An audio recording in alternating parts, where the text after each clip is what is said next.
That's why I'm announcing several steps that my administration will take in the weeks ahead to restore fiscal discipline while making our government work better.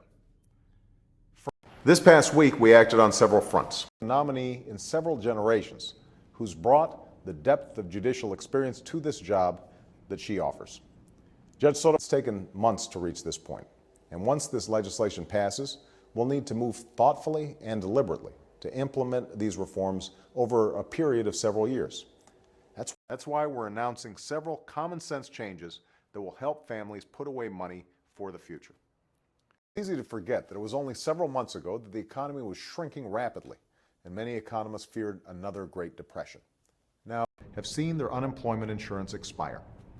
For many, it was the only way to make ends meet. I'm encouraged by the reports of serious bipartisan work being done on this and other issues in the Fiscal Commission that I set up several months ago. Over the last several months, several questions have been asked about New Start, and we've answered every single one. And for several decades, our debt has been rising. Fewer educators will be going back to school. Since 2009, we've lost more than 300,000. He then spent years at the State Department on several continents, always answering his country's call. Evacuated fragile newborns, carrying some down several flights of stairs.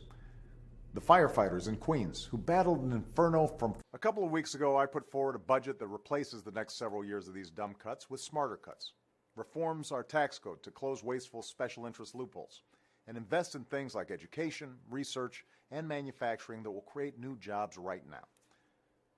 Over the next several weeks, in cities and towns across the country, I'll continue to lay out my ideas in each of these areas.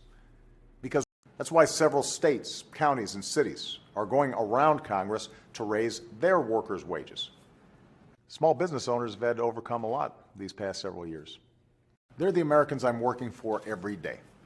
And this year, several of these letter writers will join me at the Capitol when I deliver my annual State of the Union address on Tuesday night.